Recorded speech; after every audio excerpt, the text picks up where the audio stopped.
न्यायालय के बड़े बड़े पदों पे कॉलेजियम सिस्टम के माध्यम से ब्राह्मण समाज का कब्जा है। ये क्यों हो रहा है? 500 की नौकरी थी वो दुसाध समाज करे, एक अनुसूचित जाति के लोग करे, लेकिन जब वही नौकरी 25,000 की हो गई तो सभी के लिए ओपन कर दिया गया। ये भेदभाव क्यों?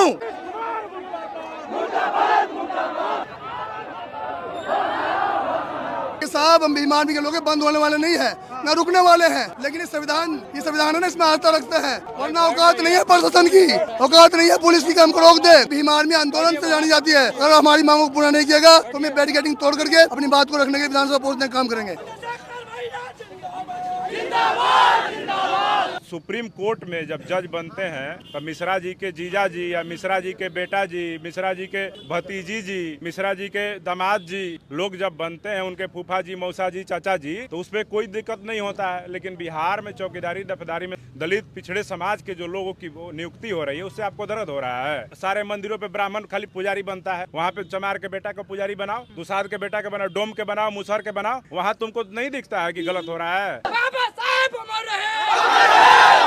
देखिए ज्ञापन मुख्यमंत्री सचिवालय में हमने सौंप दिया अपनी मांगों को लेकर, और ये खुला चेतावनी है, अल्टीमेटम है सरकार को कि जो हमारी मांगे हैं उस पे कार्रवाई करें, अन्यथा पूरे बिहार में सड़कें नीले होंगी। पटना में भीम आर्मी और आजाद समाज पार्टी के नेता और कार्यकर्ता तमाम मुद्दों को लेकर प्रदर्शन कर रहे हैं गर्दनी बाग में, और देख सकते हैं यहाँ पे किस तरीके से भीड़ जुटी हुई है और बिहार विधानसभा को घेराव करने की कोशिश कर रहे हैं। लेकिन यहाँ पर गर्दनी बाग में तमाम भीम आर्मी और आजाद समाज पार्टी के कार्यकर्ताओं को रोक दिया गया है।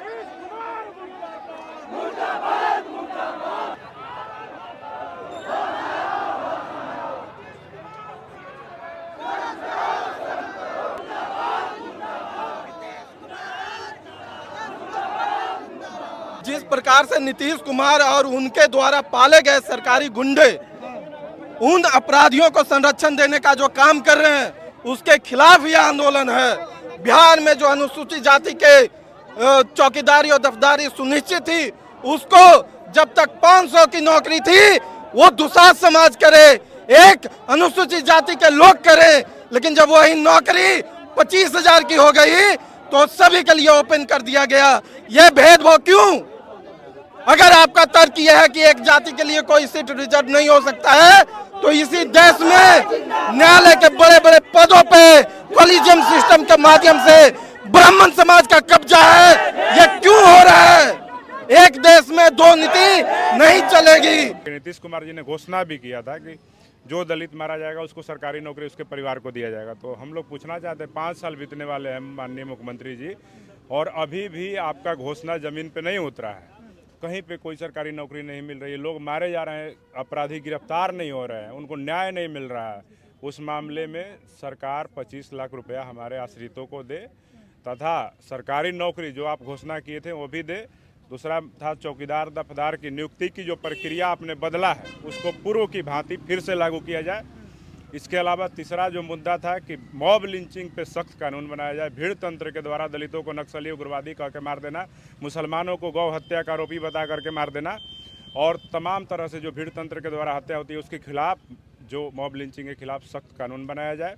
इसके अलावा बिहार में SC ST कर्मचारियों का प्रमोशन सुनिश्चित किया जाए सारे विभागों में, ताकि जो नए छात्र हैं उनके लिए नई बहाली जब निकले तो उसमें रिक्ति उपलब्ध हो।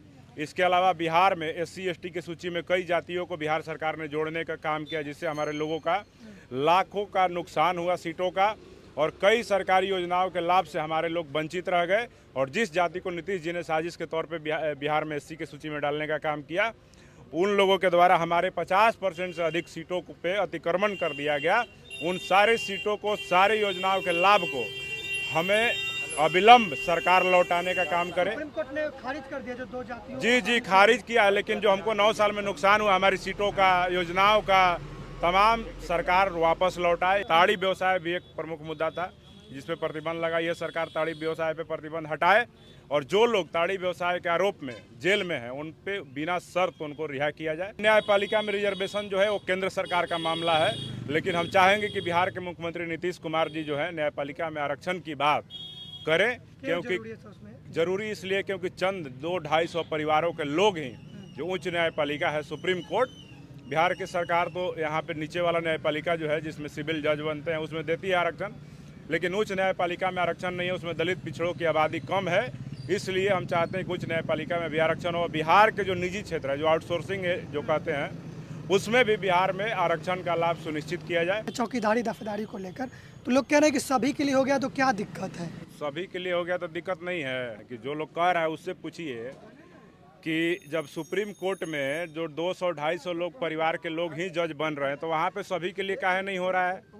चौकीदार अपने कमाई से 10 लोगों का पेट पालता है, लेकिन जब एक जज बन जाता है तो 10 पीढ़ियों का पेट पालता है। तो आप सोचिए कि जब सुप्रीम कोर्ट में जब जज बनते हैं तो मिश्रा जी के जीजा जी या मिश्रा जी के बेटा जी, मिश्रा जी के भतीजी जी, मिश्रा जी के दामाद जी लोग जब बनते हैं, उनके फूफा जी, मौसा जी, चाचा जी, तो उस पर कोई दिक्कत नहीं होता है। लेकिन बिहार में चौकीदारी दफेदारी में दलित पिछड़े समाज के जो लोगों की नियुक्ति हो रही है उससे आपको दर्द हो रहा है।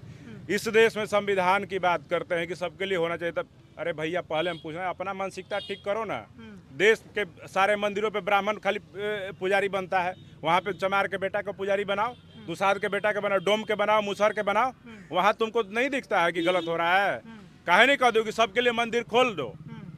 तब मंदिर में दलित को जाओगे तो मारोगे, पूजा करने दोगे नहीं, उसको तुम चाहते हो कि सब दिन दासी बना रहे। उसके बाद देश के सबसे सर्वोच्च पद राष्ट्रपति का पद होता है, उसकी सुरक्षा की जब बहाली निकलती है सुरक्षा कर्मियों की, तो उसमें स्पेशल नोटिफिकेशन में नीचे नोट में लिखा रहता है कि SC/ST candidates are not eligible. इसका अर्थ क्या होता है भैया? माने हम सुरक्षा कर्मी राष्ट्रपति का भी नहीं बन सकते हैं और तुम कह रहे हो कि चौकीदार का। अरे मूर्खो, जाहिलो, जो कह रहे हो कि सबके लिए होना चाहिए, तुम सोचो कि जब ये चौकीदार दफेदार दुसाध चमार यादव जाति के जो लोग बने हैं, ये लोग जब वेतन नहीं मिलता था तब से ये लोग नौकरी कर रहे हैं और पुलिस का सुरक्षा कर रहे हैं, गांव की सुरक्षा कर रहे हैं। तो अपना विचारधारा को बदलो, बदलाव करना है ना तो नीचे से लेकर ऊपर तक बदलना का काम करो। बिहार सरकार में आए दिन हत्या हो रही है, आए दिन उत्पीड़न हो रहा है, आए दिन बहनों की असमत लूटी जाती है, आए दिन युवाओं को पीटा जाता है और जो हक अधिकार की बात करता है उस पर सरकार लाठियां बरसाने का काम करती है, सरकार डराने का काम करती है। लेकिन आपको बता दें, आज ये प्रोटेस्ट भीम आर्मी और आजाद समाज पार्टी का प्रोटेस्ट है और भीम आर्मी को पूरा देश जानता है कि भीम आर्मी अपने आंदोलन के लिए पूरे देश में जानी जाती है।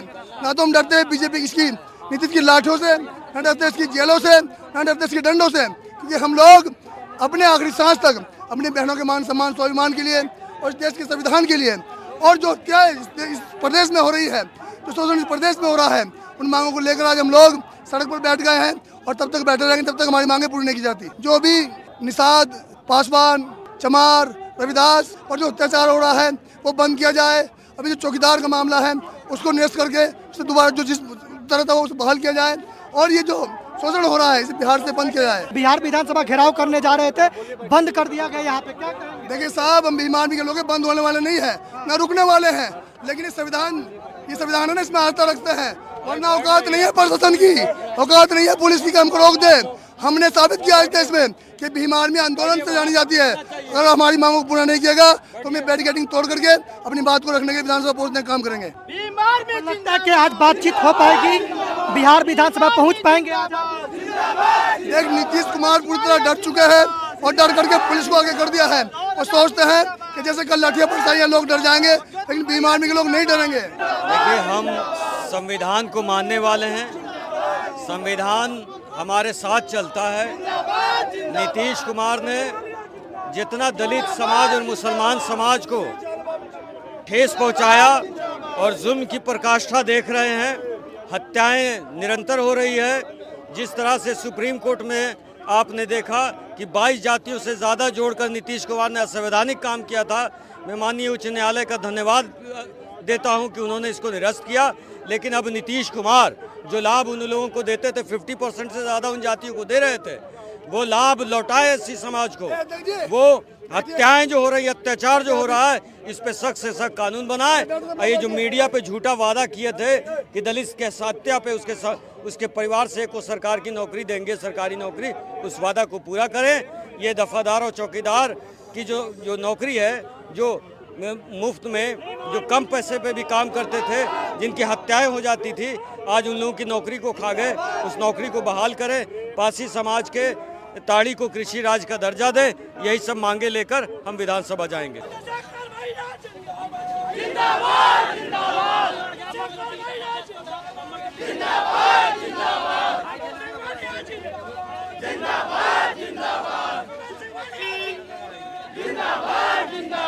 देखिए ज्ञापन मुख्यमंत्री सचिवालय में हमने सौंप दिया अपनी मांगों को लेकर, और ये खुला चेतावनी है, अल्टीमेटम है सरकार को कि जो हमारी मांगे हैं, मुख्य मांगे जो 6 हैं, उस पर कार्रवाई करें, अन्यथा पूरे बिहार में सड़कें नीले होंगी। और हमारे सभी नेता जो बिहार से आए हैं, सभी जिला अध्यक्ष, सारे कार्यकर्ता, ये सब नीली क्रांति करेंगे और बिहार से ये जो हत्याएं, शोषण, बलात्कार, बेरोजगारी, ये सारी चीज़ों के साथ साथ नीतीश कुमार जी को भी भगा देंगे।